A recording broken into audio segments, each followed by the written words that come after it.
Because Metal Gear Solid 4 it's not only ruined one game, it ruined a whole bunch of games in a very long-running series. Son of a bitch! You're gonna pay for that.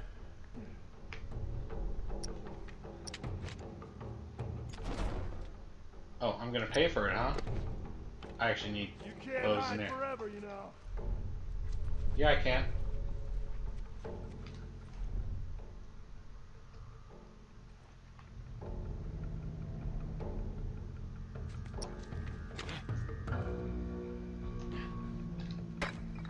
What was that?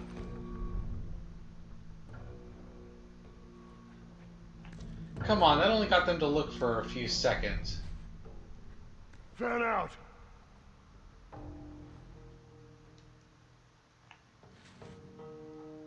Where is this guy?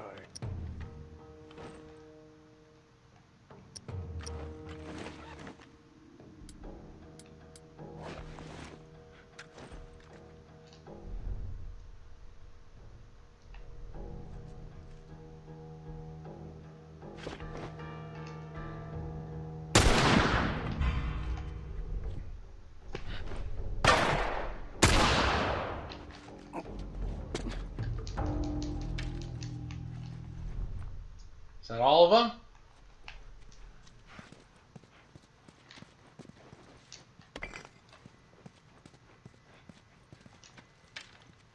Oh, come on. I know I had 2 arrows in you.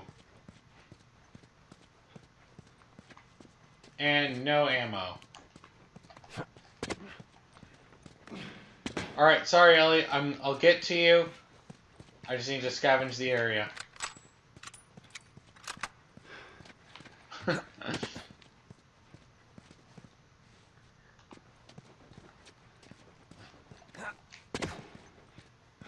Maybe there's someone else that I shot with an arrow that I didn't pick up an arrow from.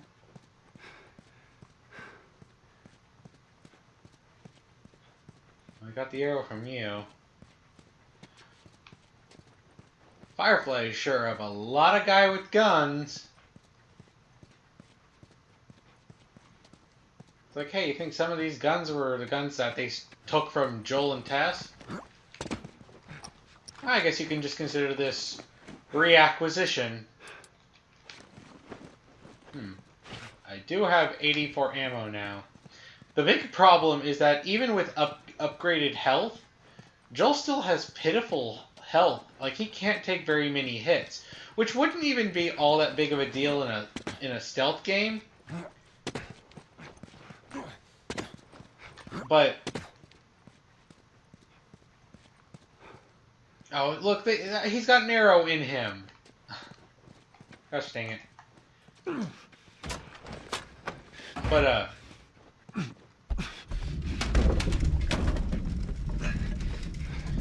like, it's too clunky to really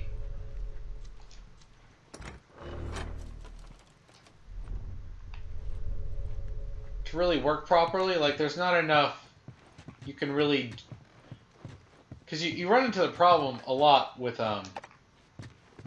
this game where it's like you want to attack, but it gets a little weird with like trying to hit a guy if you're just not close enough. Hey, Anna. It's been a while since we spoke. I just gave the okay to proceed with the surgery.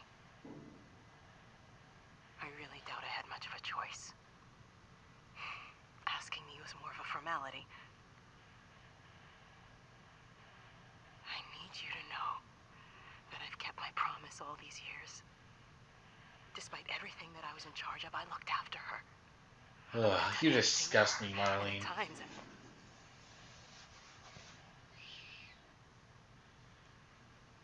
Here's a chance to save us. All of us. This is what we were after. What you were after.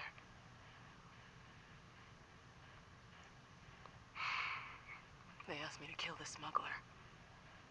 I'm not about to kill the one man in this facility that might understand the weight of this choice. You sure treated him badly.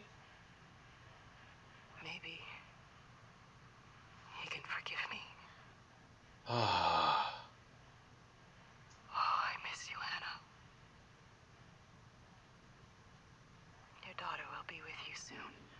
gosh, Marlene is a disgusting psychopath. Okay, so...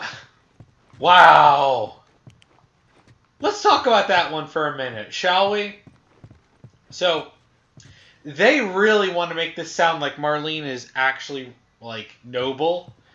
Like, and knowing what we know of Neil Druckmann now, I honestly wonder if this was intended to be sympathetic, to make you like the Fireflies, and like Marlene. But, yeah, I'm gonna go with a hard no on this. Like, Marlene thinks that she's like, look, they put Ellie in a coma. Like, they kept her under. Like, Joel woke up. Ellie should have woken up. They put her under. They didn't bother to talk to her. They didn't bother to even...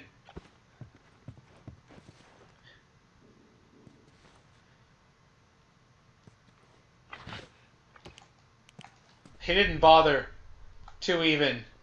There's Ellie over there. Oof, that's the door of plot right there.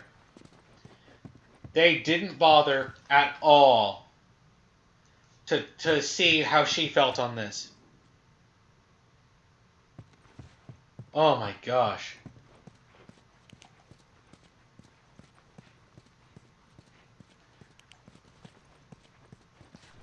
Is that gonna be that? This is gonna be the room. But yeah, Marlene is like, oh, don't worry, Anna. I'm going to kill your daughter and she'll be with you soon. Oh, it makes me shiver. Just, it disgusts me so much. Because it makes Marlene look like a complete nutcase. Oh, she thinks she's so wonderful. We're going to save humanity. Who are you going to save humanity? Like, who are you really going to save? You want to save the Fireflies. That's what you want. Oh, they really think that they're like the... They really think they're all so special. But it's like they admit, they don't even... Well, they understand a few aspects of why she might be immune. They really don't understand. And it's so... pisses me off so much. They would have killed both of Joel's daughters. It's a lie. It's like poetry, it rhymes. Yeah.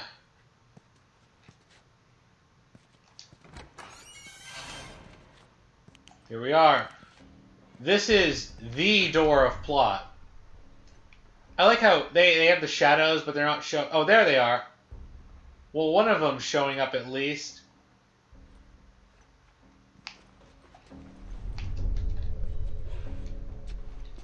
I like how you can't pull out any of your weapons. Sweet Jesus. Doctor? What are you doing in here? I won't let you take her. This is our future. Think of all the lives we'll save. Oh, lives will save, huh? Did you even bother talking to her? No? No! You fucking animal! Kara, shut the hell up. Animal? Me, an animal. I'm not the one who's going to operate on this girl, killing her for a snowball's chance in hell of a cure. Look, I shot this guy in the foot. I didn't kill him. And you know what? You're lucky I'm not going to kill either of you. Because you're the only two people today that haven't tried to kill me. Come on, baby girl. I got you. I got you. Don't kill him. Actually, you can't avoid killing the doctor. Like, if you walk up to him, he will still die.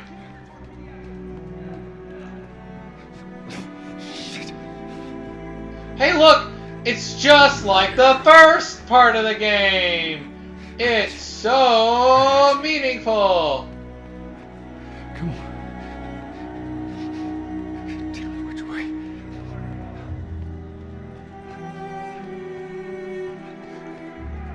We're okay. We're okay. We're okay. I said get back!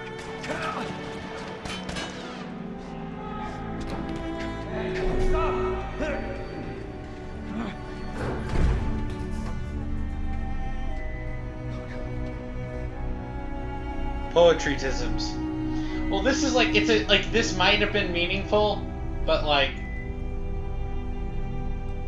I just, Joel and Ellie's relate, like, there's so many tisms in this game's story.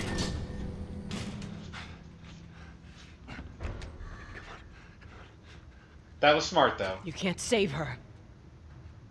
Even if you get her out of here, then what? How long before she's torn to pieces by a pack of clickers? That is, if she hasn't been raped and murdered first. Oh, shut up, Marley. It's what she'd want. Did you ask her? No. And you know it. Honestly, I think that might have been what Neil Druckmann intended. You can still do the right thing here. Oh, screw you, Marlene. You're just selfish. She won't feel anything.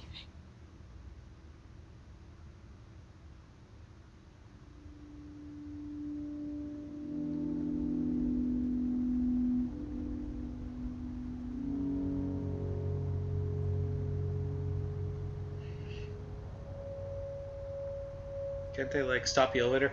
Yeah, well, I mean, I guess they would have to do something that would take too long to stop the elevator. Yes, kill her.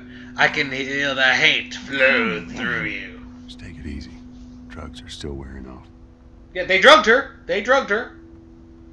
What happened?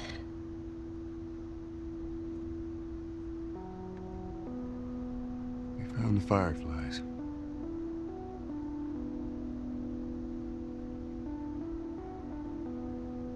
Turns out there's a whole lot more like you, Ellie. People that are immune. There's dozens, actually. Ain't done them a damn bit of good, neither.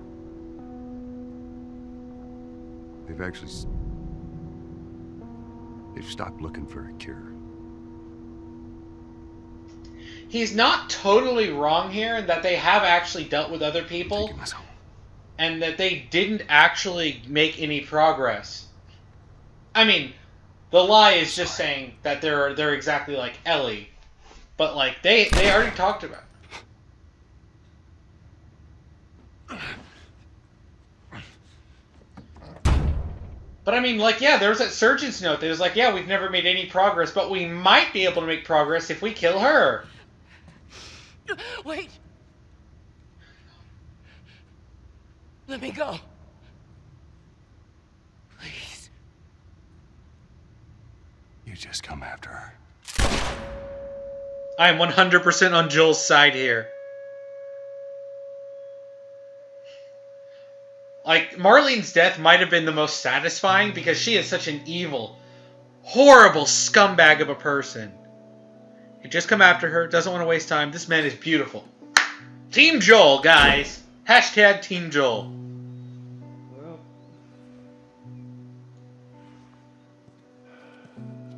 Looks like we're walking.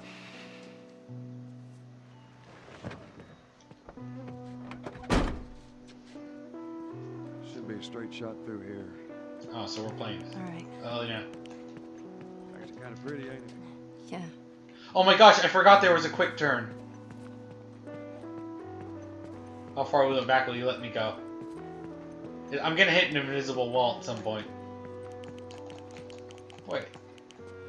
I can turn on the flashlight, but it's not doing anything. That's all, it's comedy. How did you guys drive up here?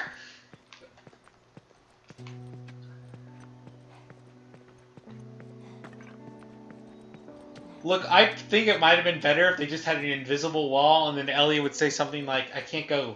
I need to go back with Joel," or something. How did you drive over here? Doesn't make any sense.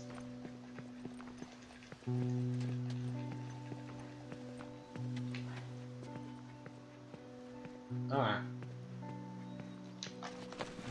Oh, hey, look!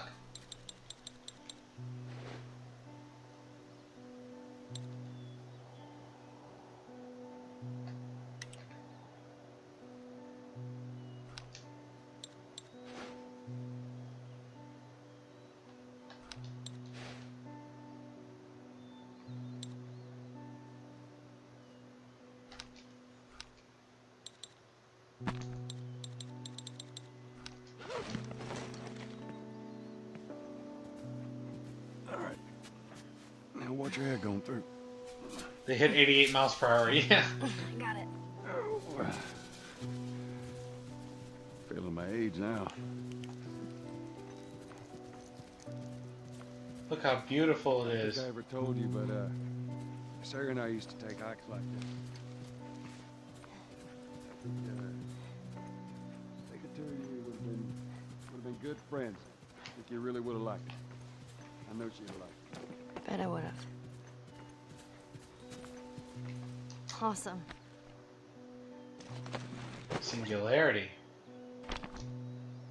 Book 14. See?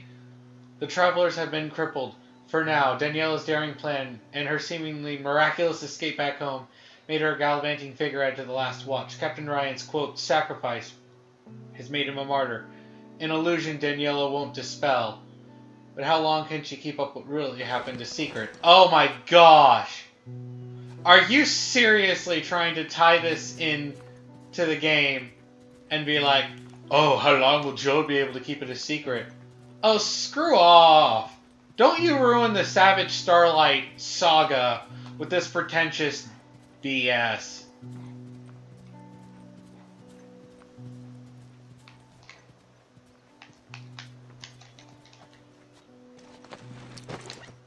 So I only have the collectibles.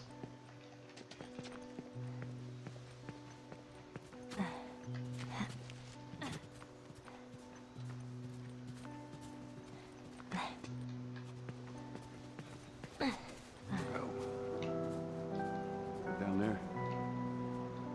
Whoa, I guess you really wanted me to look at that.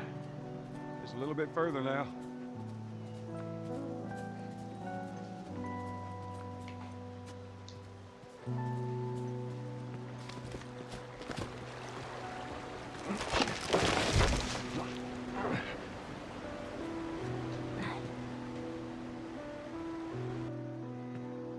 There, I got you. Give me your hand.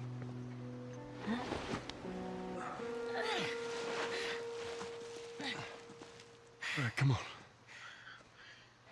No, Ace. Last of Us 2 didn't happen. Hey, wait.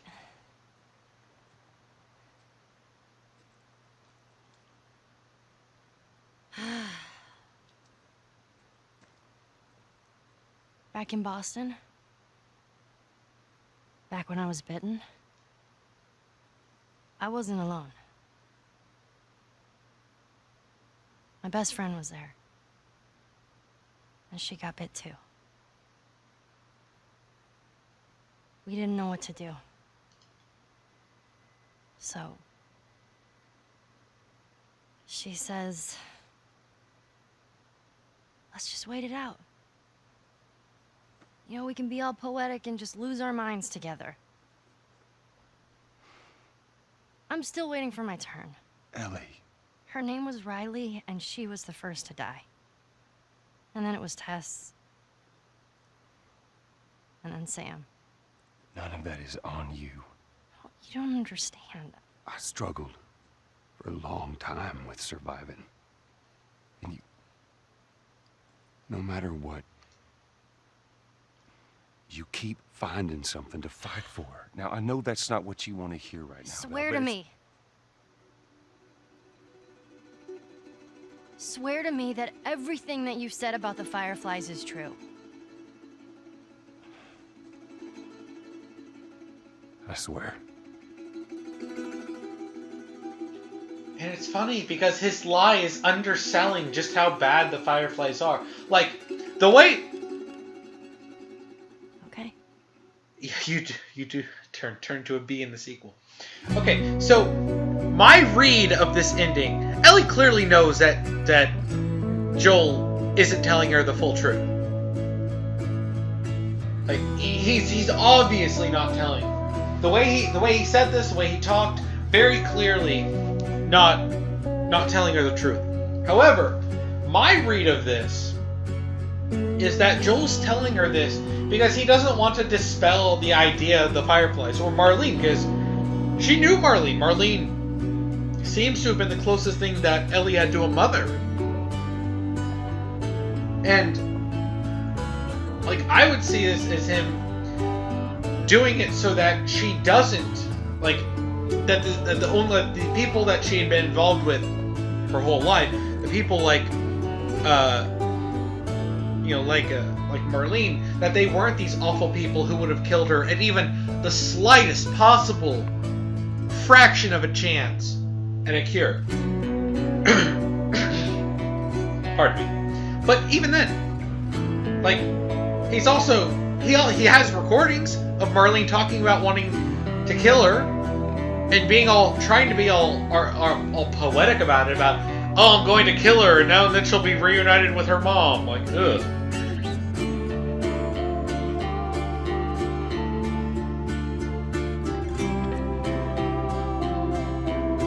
I mean, this really, like, oh, turn off. Yeah, the music did get loud. Is that better? I turned the music way down.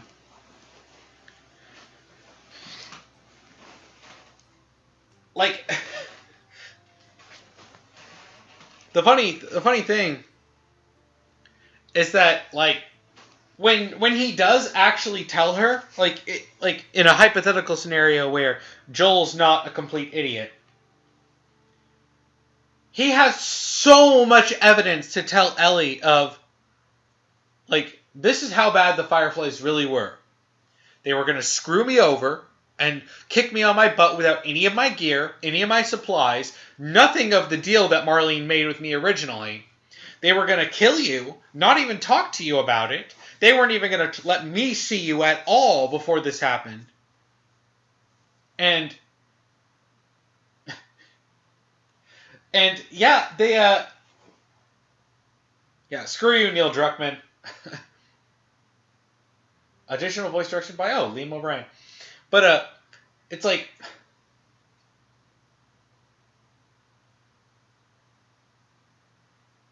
it pisses me off. Oh, Ruben Langdon was James? That's kind of funny. Ruben Langdon is Dante from the Devil May Cry series.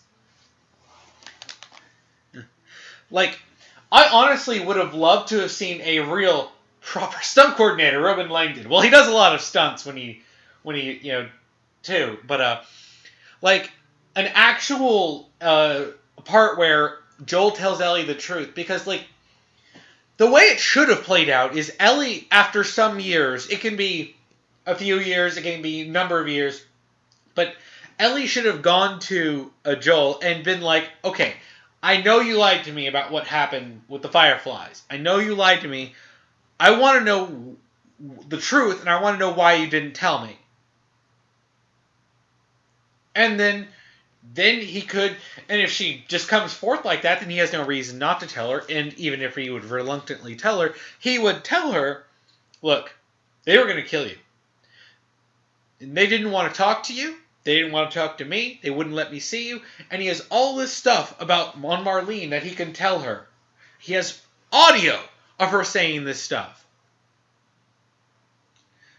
And, like, this BS that the sequel tries to do of Ellie wanting to die, Marlene said it's what she'd want. Marlene said that. But remember, Ellie was already making plans with Joel about going places, him telling her he's going to teach her how to play the guitar. They were already making plans to do stuff after this because both of them presumed that the way they got a cure would probably be by taking samples of her blood or something. And no, then they wanted to cut her brain out. And not even in a way that, like they just wanted to do it they would have killed her. And it's frustrating. Ace926. To think that I looked forward to the second game the first time I watched the last cutscene. I never played the game, but I watched it on YouTube. Aw, how cute. They had dogs in the credits. You get to kill dogs in The Last of Us too. Okay, then what are you trying to say, Neil? Aren't they making a TV show? There's talks about, they want to make a TV show on, like, HBO. I mean, and if it's anything like the games, TV show would be terrible. Or you can just say Ace. Alright.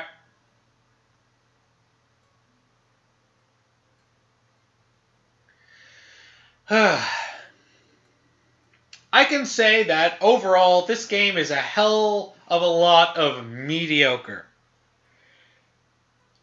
It's like, it just straddles the line of just being okay for so much of the game. Occasionally, you'll have a few nice scenes, a few nice interactions. But but then a lot of times, the game will just dip into this really dumb stuff. Like, it'll just skip over important interactions and character development and just move on. Whenever it skips to a new section, they just completely move on. I mean, after characters die, they don't deal with it. They never deal with characters dying. Last of Us, an unbridled meh. To be perfectly honest, yeah. I am super tempted to make a video on going over why this game is just okay. Because it is really just okay in a lot of ways. And I like the premise of the game, but it's poorly written. It is Ace. It really is. Like, it's not that there's nothing good in here, because there's a lot of potential. But I feel like the problem is that it's written by Neil Druckmann. Even if Bruce Straley was there as the director of the game and was influencing it for the better, because yeah, Neil's original ideas would have played out almost identically to The Last of Us 2. So yeah, what we got is a far cry better than what it would have been if it was just Neil writing.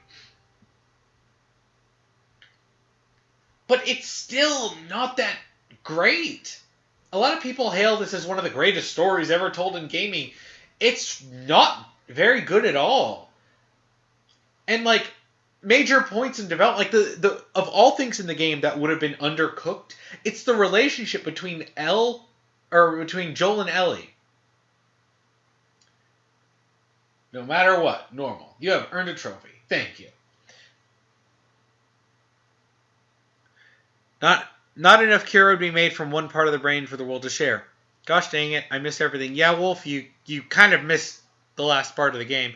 You'll just have to watch it on the repeat. They also have post-2013 technology after 20 years of decay, so they can't do much with the cure. Well, yeah. Because you also have to remember, it's not just like they instantly make the cure from Ellie's brain and then start giving out the cure. They'd have to do testing. They'd have to do lots of testing to make sure that they got something that actually works. And I don't know exactly how this would work, but assuming they have all of the staff, all of the resources, and all of the ability to make this, would they even have enough from Ellie's brain?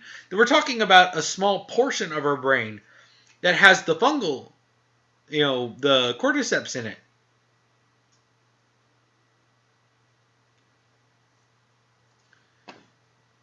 And And would they even have enough to get to the point where they have a working vaccine, or would they run out? This is why you don't kill the one person that has a true cure.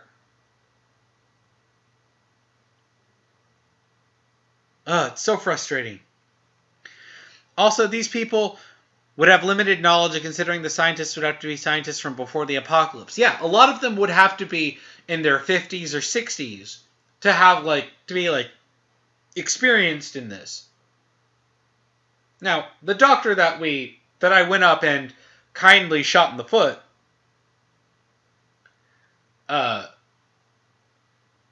he might have been old enough, but, this isn't just one doctor. This isn't just one surgeon.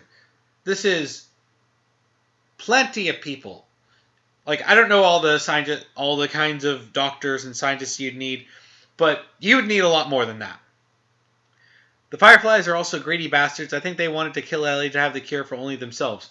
Okay, either that, and, yes to that, Ace, but also, 3 surgeons. But, I believe the Fireflies would also want to use this as leverage against Fedra to stop them from hunting down the Fireflies, because, they're terrorists. So then they could go, look, we have a cure. And then Fedra would at the very least be interested into looking into that. And that would be a great way that they could stop them from killing them. But it's all these delusions, or that the Fireflies would save the world. It's just ridiculous.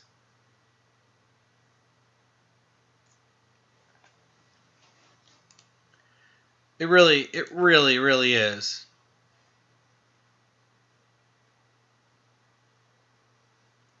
Oh, gosh dang it. I just realized I still have it saying part 9. Gosh dang it.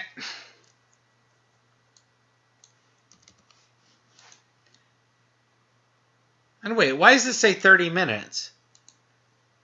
Oh gosh diddly darn it. Did it also cut out... It cut the stream in half?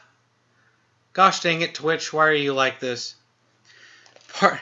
Well, I already had part 9, part 2. This would have been part 9, part 4 at this point. But yeah, well, if they have delusions of grandeur, the stream cut out. It cut out? Wait, when did it cut out?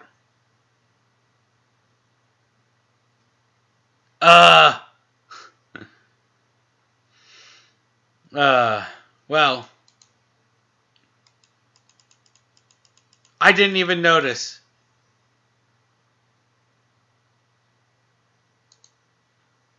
Frick.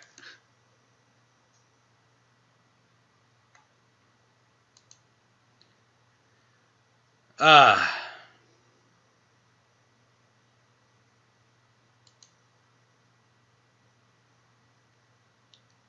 sent you a DM. It says F. Alright, Wolf, what did you send me? F. Oh. I'm sorry, I didn't actually see that. Because I have all the audio on my computer muted, so I didn't hear that. I didn't get to see the answer to the Metal Gear one. Oh yeah, which is worse, Last of Us 2 or Metal Gear 4? I mulled on that one a little bit, but I think in the end it's Metal Gear Solid 4. Metal Gear Solid 4 might be I don't know how they would factor as games, because Metal Gear Solid 4 is just a bad game. I hate Metal Gear Solid 4. When I played it, you have so few sections where you really get to play, and it's mostly cutscenes, and the cutscenes are stupid. The story in Metal Gear Solid 4 is awful. And not only, The Last of Us 2 ruins The Last of Us 1. What little good in The Last of Us 1 there was, Last of Us 2 destroys it. Metal Gear Solid 4 does that for every other game in the franchise. Because at the time it was was it 20 years old? 25 or whatever? Whatever, The Ending to the Phantom Pain was bad. Oh, yeah. Well, Metal Gear Solid 5 is just an awful piece of garbage as well. Its gameplay is nice, but the story is almost worse than Metal Gear Solid 4. Yeah,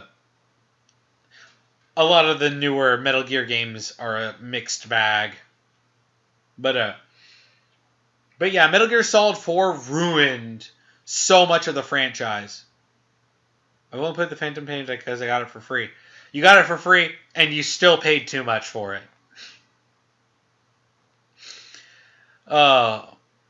Yeah, because Metal Gear Solid 4 had the MSX games, Metal Gear and Metal Gear 2. Then you had Metal Gear Solid 2, Metal Gear Solid 3, Metal Gear Solid Portable Ops, which, yeah, Portable Ops came out before 4. And Metal Gear Solid 4 trashed all of those games. The entire legacy of Metal Gear was destroyed by Metal Gear Solid 4, with its plethora of retcons, its insulting portrayals of characters. Which one has the best gameplay? Metal Gear Solid 3D. Actually, it's the 3DS version of Metal Gear Solid 3. Because I would say Peace Walker, because I really liked Peace Walker in a lot of ways. But Peace Walker did have a few things that held it back. Like you're not allowed to go prone. Or you can go prone, but you can only lay down, you can't crawl around. But the theme's cool, man. You get to see women. Well, I get to see women in the good Metal Gear games, too. Alright? Look, Metal Gear Solid 3 has Eva and Paramedic. Sorry, you can't beat that. But the best gameplay is in Metal Gear Solid 3D. Because what they did with Metal Gear Solid 3 is that they took that gameplay and then they added elements from the newer games, like Peace Walker and MGS4. They have the third-person shooting mode from Peace Walker, including the you're like totally sexist for ruining my opinion, cool man. Well, I'm sorry. I'm sorry that was a misogynism.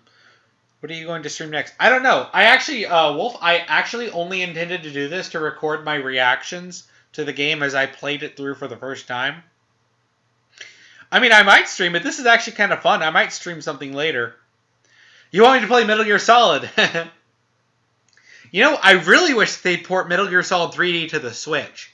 Because I love the gameplay in that. The only problem is that it's clearly limited by the hardware. Because there are some parts of the game where it does chug a little, especially if there's a lot of enemies and a lot of like explosions and stuff. It runs really well for the most part. I mean, even in parts like the Shagohod chase section, that whole section on the 3DS version still runs really well. But I'd like that game on an actual console. Like, you could really transport a lot of those, the way game was handled, and put it on the Switch. You could improve it, too. Excuse me. Especially because you would actually have, like, the analog stick buttons. And so you'd have extra buttons to play with.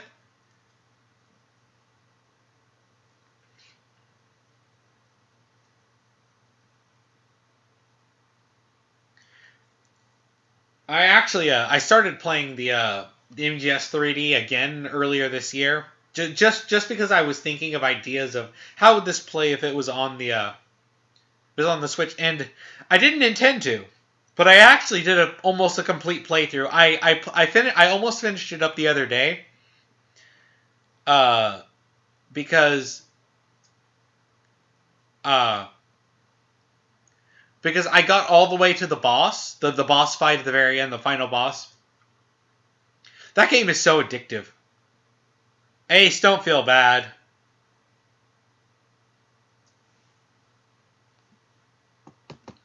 You know. Yeah, I know, I see it. You know, don't feel bad. I'm not really gonna say anything about it.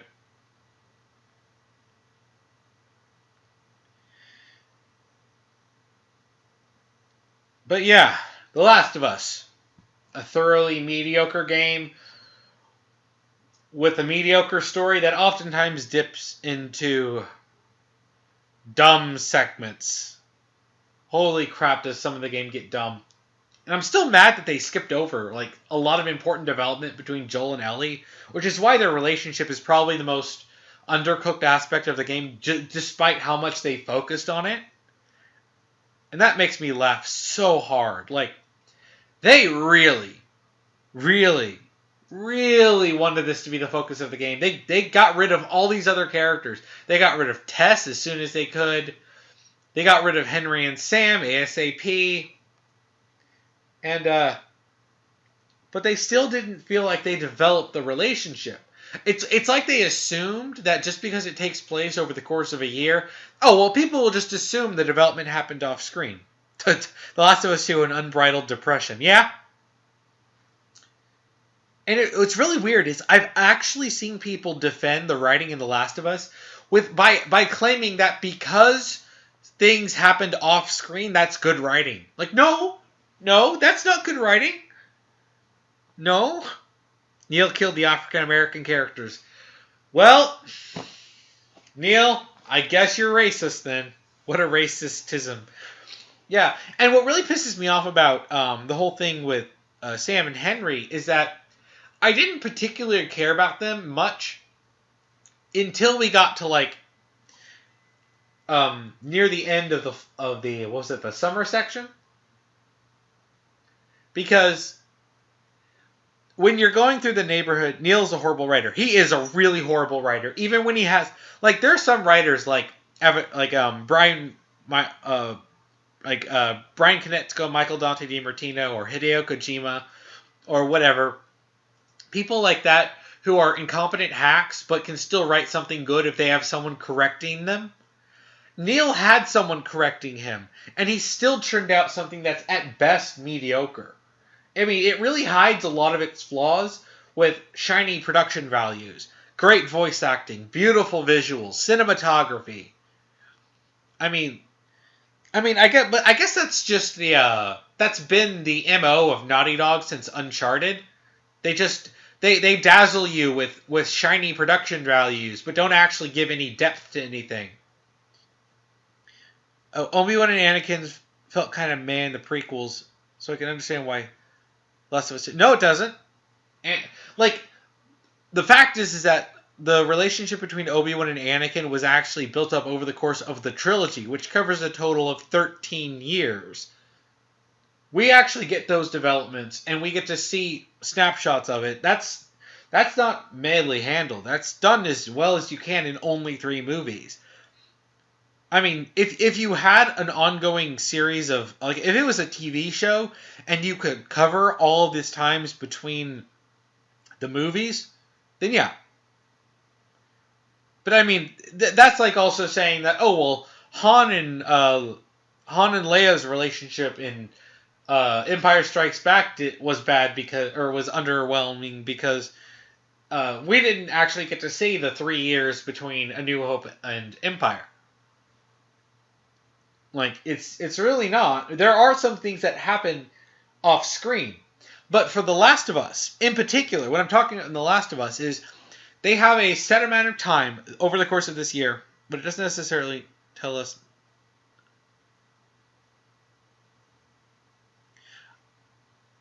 Oh, well, I mean, I don't think that Anakin and Obi-Wan's relationship was meh at all. Like, I always get a little choked up during the Mustafar fights, particularly at the end. But what the scale of that is more significantly greater than this, because Anakin and Obi-Wan, their relationship is only one part of the prequels. Joel and Ellie's relationship in The Last of Us is the core of the game. Like, they want this to be the focus. So, but okay, good example. Like, when Ellie runs off, and I'll ignore all the other tismy details and just focus on the fact that when Ellie runs off and she goes into that ranch house, when she goes there, she had been told about Sarah. Again, I'll ignore all the details surrounding that. Chad Obi-Wan versus Anakin. But now when Ellie brings up Sarah, Joel gets pissed off, and understandably so. His daughter's still a touchy subject for him. And then he practically disowns Ellie and goes, "I ain't your dad, and you sure as hell ain't my daughter." So it's really tense. This is really, like, this might tear them apart. This might have set Joel off in a way that makes him not ever want to be around Ellie. Then they get into a fight. Then they leave the ranch house, and then they skip to them going back to Tommy's little settlement, and then they're just two peas in a pod again. I'm like, whoa. We didn't even get one cutscene of them actually talking about this. We didn't get Joel apologizing to Ellie for that. We don't get Ellie really apologizing to Joel for bringing Sarah up. Now, she didn't understand, which he couldn't have understood just how much that would have upset Joel. But, like apologizing that she didn't understand that bringing Sarah up would have been so painful for him. Like, they didn't talk about it.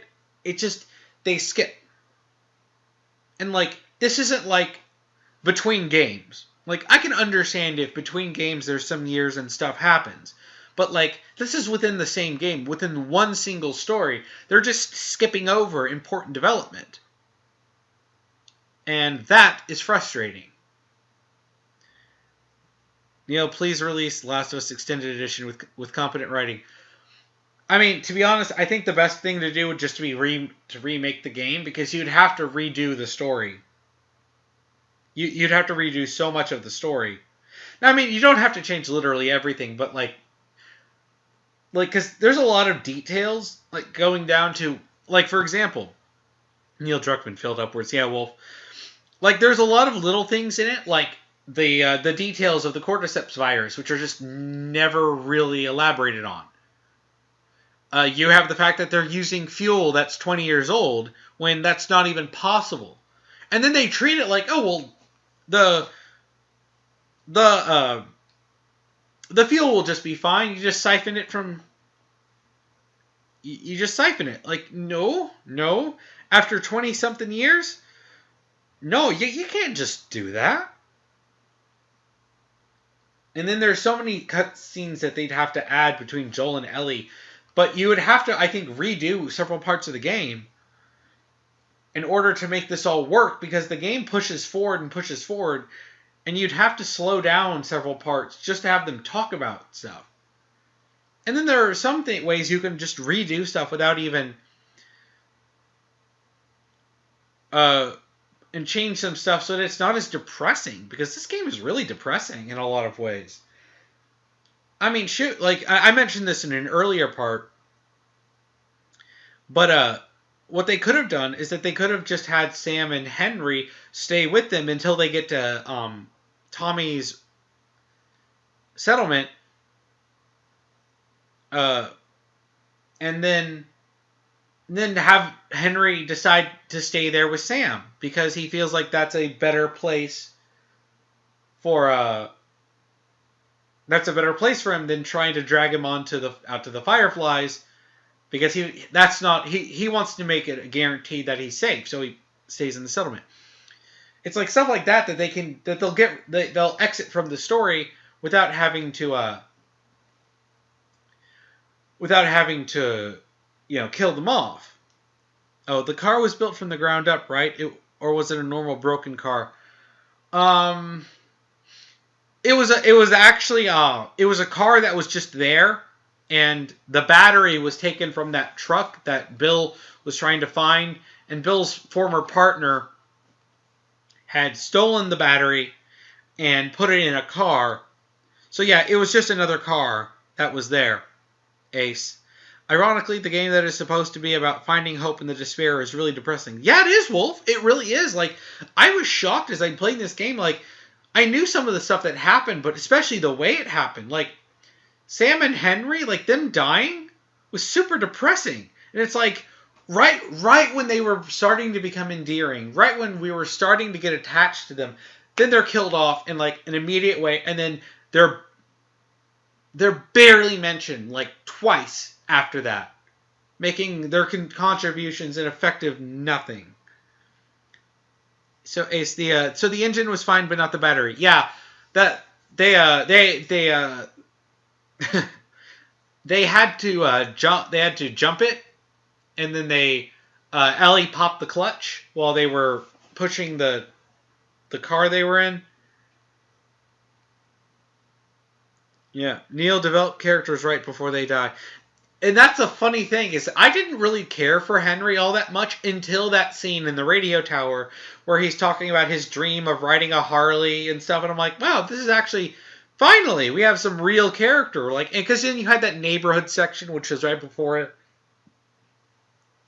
which got, which we had a few nice segments between Sam, Henry, Ellie, and Joel. Yeah, the battery should be dead, Wolf. If a car is not active for 2 to 3 months, the battery will die. And that's the funny thing, isn't it? It's like, no matter how realistic and grounded this game wants to pretend it is, it's really not. Like, it's so video gamey in a lot of ways. The car shouldn't work, but Matisms. Yeah, Base?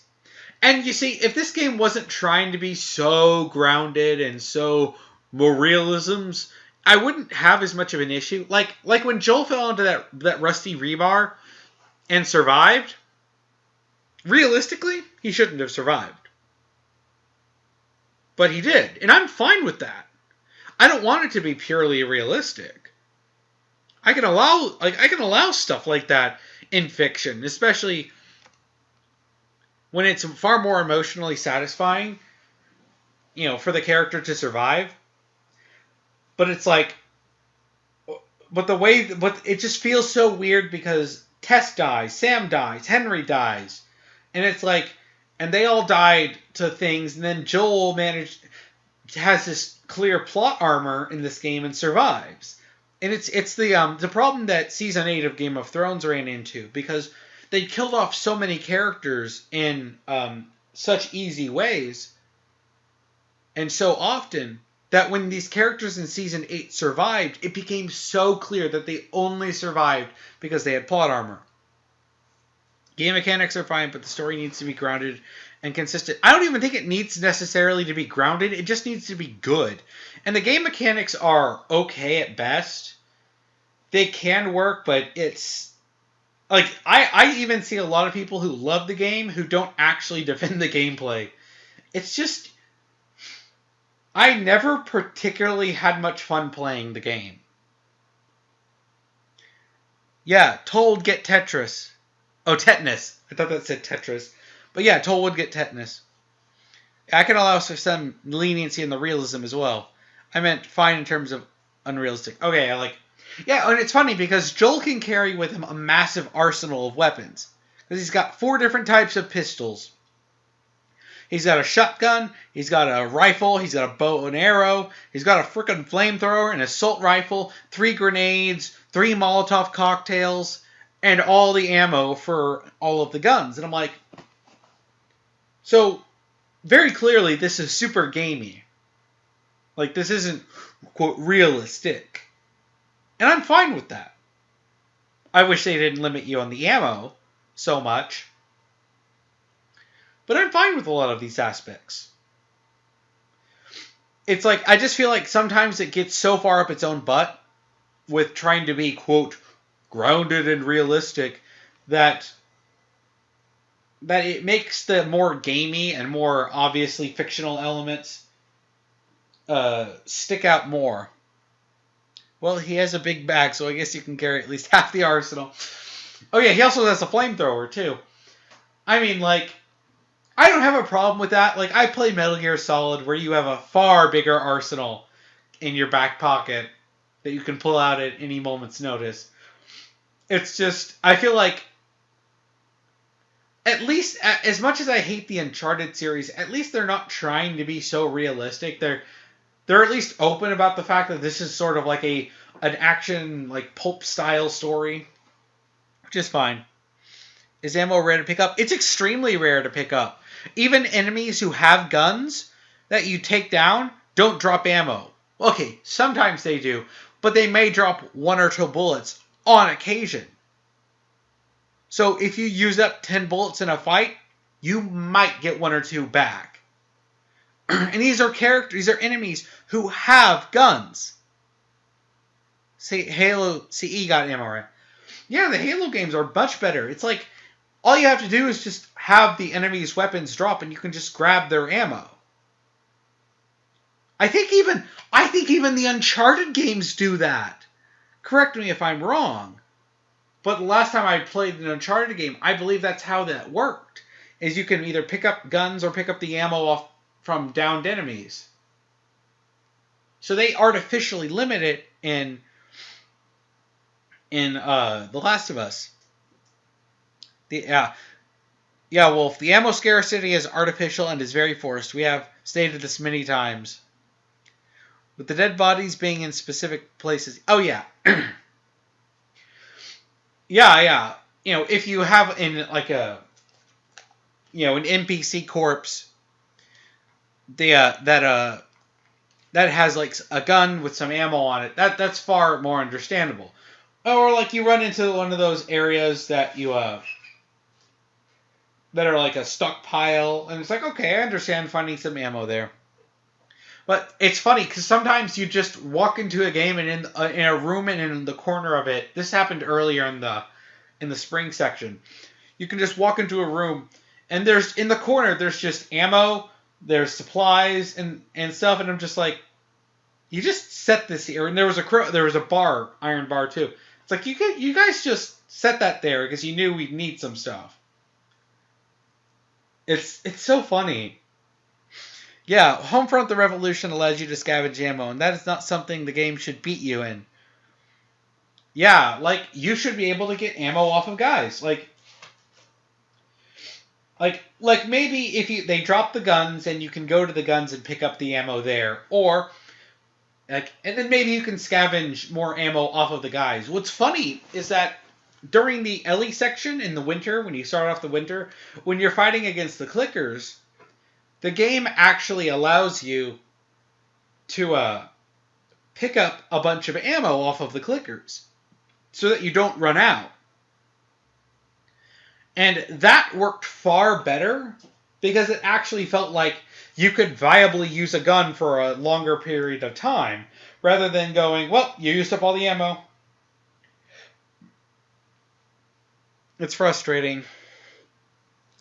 Yeah, Bungie's Halos had the ammo in specific place, like with the crashed Pelican or the dead bodies being on the Halo. Yeah, which is absent in Halo 4. Halo 4, you can only really get ammo for Forerunner weapons, but not the UNSC weapons. Yeah, there are issues with Halo 4. But it's like, this is all part of the game design. Like, this should have been accounted for. When they were playtesting, they should have, accounted for this. Unless they really, really, really wanted you to not have enough ammo. Because you could have ammo by hoarding it for a while. Because it forces you to go into stealth. And you don't even have enough health to really take on anyone in a straight gunfight. Which can be very frustrating. It's like, and this is why a lot of it doesn't work, because in Metal Gear Solid, I'll just take Metal Gear Solid 3 for example. You have, you can get ammo off of any of the enemies. If you hold them up or knock them out and then, shake their bodies and get some stuff from them, you can get ammo that way, pretty reliably. So you don't really feel like if you want to use weapons, you don't really feel like you're too... It doesn't feel like... Unless you're just going over and blowing all your ammo. It doesn't feel too limited. And Snake has enough health that if you do get into a gunfight, you actually could survive. And also, the game doesn't, in Metal Gear Solid 3, you're not constant, whenever you're hit by a bullet, you don't have this intense stagger, which, yes, I know that if you got hit with a real bullet, you would stagger. It would hurt you. But then you have these guys, the enemies never stagger like they should. Unless you blow them out with a shotgun. But or something big. But like if you're shooting them and they don't die, then they barely react to the bullets, whereas Joel, just getting hit by a pistol shot staggers him immensely. And at times, I've gotten stun locked by them shooting me because Joel keeps getting staggered. And it's frustrating because they don't even play by their own levels. Okay, Ace, 2 levels actually. The Mammoth level and one of the spaceship levels. Dishonored, what about that?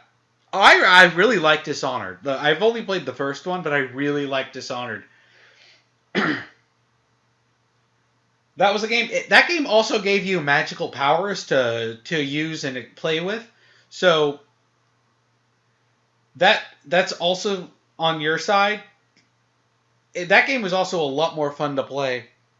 The stagger is effing annoying. Stagger is an artificial way to create difficulty. Stagger takes away from the gameplay but forces the player to stop playing. Yeah, it does. That's the problem. Because, like, I can understand if Joel got hit by a shotgun blast and it staggered him. But, like, shotguns don't have the same fire rate as a pistol. But, you know, maybe streaming Dishonored might be fun to do. I haven't played that game in a while. Fun fact, I actually got the Ghost and Shadow achievements for Dishonored, which means that I went through the game, and I also got the Clean Hands achievement. So, which means I went through the game and I wasn't spotted by anyone, not even the targets, which you can be spotted with the Ghost achievement, but the Shadow achievement means that you weren't even spotted by the targets. And then the Clean Hands means I went through the entire game without a single death. Yeah. It's like putting too much health on an enemy. It's just as artificial. Yeah. The stagger is really annoying. Joel doesn't have enough health. And when you're upgrading, I didn't really feel the need to upgrade the health because even if you did, a few shots and Joel's dead anyway. Like, it feels in a lot of ways like that's playing on a harder mode. It's like, if you want to play by the rules of stagger, then the enemies all need to play by those same rules. Like, when you hit them with a pistol round, they need to be nearly falling over too. Just like Joel. But they don't. And sometimes I could shoot a guy, and then he'd shoot me with the same gun, and Joel would fall over. It's frustrating. I'm shocked. Like, it almost feels like this game wasn't even play tested.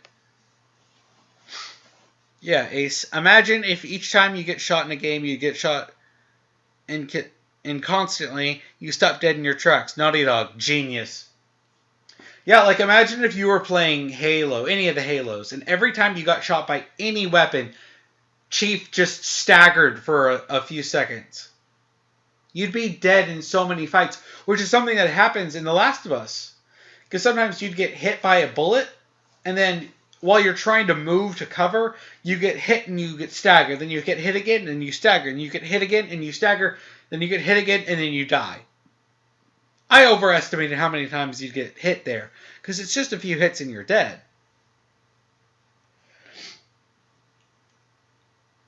Like, Naughty Dog is a AAA developer funded by Sony. You would think, and they have experience making these games. It's almost like they wanted to not have regenerating health. Like, because in the Uncharted games, don't you have regenerating health? If I find stagger in a game, I just stop playing. It's a pet peeve of mine. Well, I played through this whole game. And, yeah. It really wasn't worth it.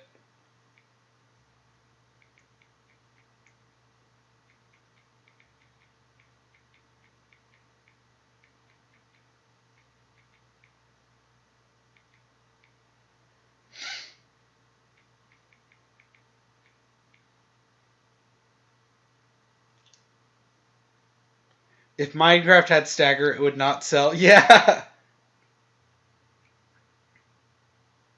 Okay, so the in the Uncharted games, which are more action heavy, they have regenerating health in that. But you see, that makes a little bit more sense in terms of gameplay mechanics. Yeah, but how did it make you feel? It made me feel pissed off. It made me feel angry. Yeah, hatred. Yeah, Ace, I'm with you on that. But in Uncharted, you can wait behind cover for a little bit, and then your health will recharge. But you can't do that in The Last of Us. You have to make your own med kits, and you rarely find any out in the world. This game just feels overreal. It really is. It really is Wolf. But in this game, you have to craft your own health, which is fine as a mechanic. But in cases where you're in the middle of a firefight, you can't just stop behind cover, even if you're surrounded by a bunch of guys, because you have to heal yourself. It's almost like and the Uncharted games have actual third person cover mechanics. The Last of Us doesn't really. It kind of does, but not in the way that you go behind cover. They should have partial health regeneration. Yeah, I think that actually would help a little bit, sort of like the Wolfenstein games. Yeah, there's a lot of tweaking that I think should have been done during playtesting, but I can't imagine the playtesters playing this and saying, "Oh my gosh, this is really good." It feels like this is what the first build of the game would have played like, and then they just never really improved it.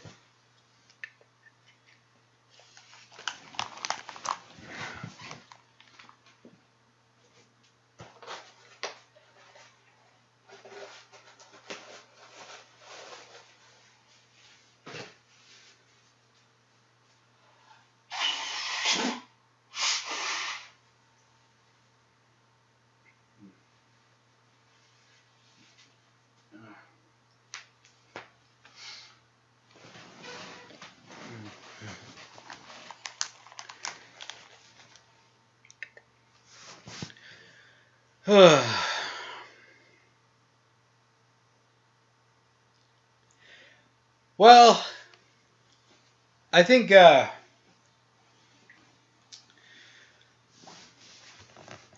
about done for today. I'm getting a little tired. I'm a little hungry too. I feel like I need to eat something. So thank y'all for talking. Thank you, Wolf and Ace, and thank you to everyone else who had watched the stream, both streams apparently.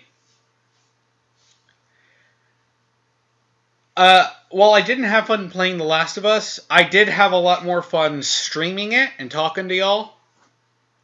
So thank y'all for really actually making this worth doing. And for anyone else who is watching this on playback, thank you for watching.